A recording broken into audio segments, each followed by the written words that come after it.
Guys, pakita ko sa inyo itong sailfin dragon lizard na nakapasok dito sa aking backyard, and wala akong idea kung ano yung kinakain niya dito sa loob ng aking backyard. Pero nung mag-research naman ako ay mga gulay at prutas ang kinakain niya. Pero nakuha ko siya doon sa aking pandang tilapia. Ewan ko lang kung siya yung dahilan kung bakit namamatay yung aking mga tilapia isa-isa. Pero hindi ko naman sigurado kung siya yung salarin doon, kasi hindi ko naman alam kung kumakain siya ng tilapia. Pero ang ganda niya po, oh. So ito po ay aking papakawalan. Ang ganda po ng kanyang kulay, at sana po pag kayo ay nakakita ng ganitong klaseng uri ng lizard, o ito po ay tinatawag na sailfin dragon lizard dito sa Pilipinas.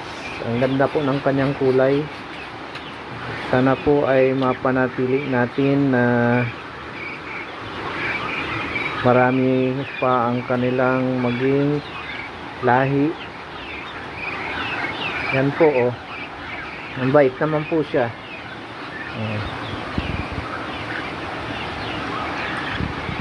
Yan po ang kanyang kulay, ang ganda. Yan po, oh. Tapos ang buntot niya yan, ang haba. Yung ninaglihan ko lang po ng yung konting prutas, kangkong na pwede niyang makain dyan. Linagyan ko rin ng tubig dahil hindi ko rin alam kung ano ang kanyang gusto. Nakita ko naman kumain siya ng kangkong, konti lang.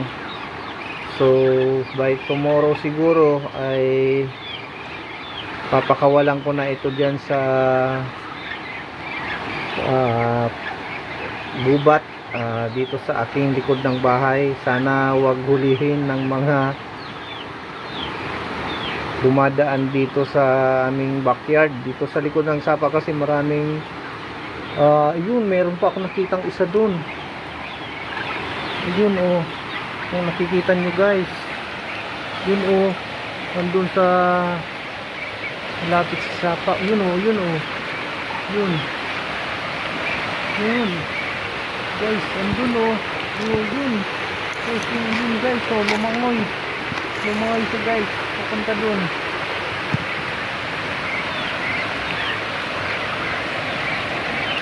Ewan ko kung nakita nyo pa, hindi ko na nakita. Parang hinahanap niya na itong kasama niya siguro ito, baka asawa niya ito. Mas malaki yung nakita ko doon sa baba.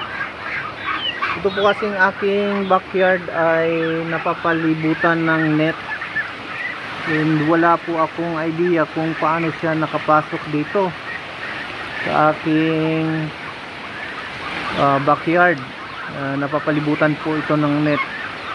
Pero ang duda ko po ay dumaan siya sa mga puno sa taas, tapos pumasok dito. Inuli ko po muna, baka hinahabol kasi ng mga aso, baka madakip ng mga aso, kawawa. So bukas pagtila ng ulan ay aking papakawalan ito po dyan sa kabila. Yan, oh, sa kabila, sa kanilang mga tahanan dyan. Yan po ay yan, oh, makahoy, mga daming kawayan. Yan, nakita ko pa yung yung isang malaki dyan lang po. Ito po ang kanyang kulay, oh, ang ganda ng kulay niya. Kaya dapat po pag nakakita tayo nito ay Pakawalan nyo po, wag hulihin. Yan po, ang ganda, ang bait niya pa naman. Oh. So, abangan po bukas ang aking pagpakawala sa kanya dyan sa kabila, dyan sa kabilang sapa. Yun, katabi yung tilapia isa, binigay ko yung nakuha ko doon sa aking pond na tilapia na namatay. Kala ko kasi sila yung kumukuha ng tilapia dun sa sa aking pond. Pero hindi ako sure, hindi naman ako sure kung pero madami na, ilang araw ng maraming tilapia ang namamatay sa aking pond. So abangan nyo po bukas ang pagpapakawala ako sa kanya dyan sa kanilang dating tirahan. Nakapasok po kasi siya dito sa aking backyard na palibutan ng net. So bukas ko na po siya papakawalan at naulan, at baka madakip siya ng mga dumadaan na nangunguha ng mga ng mga alimango diyan sa sa sapa. Kailangan pakawalan ko siya ng walang tao na dumadaan dito para maiwasan na madakip siya ng mga dumadaan. So that's all for today's video. Abangan po bukas ang aking pagpakawala sa kanya. Maraming salamat po.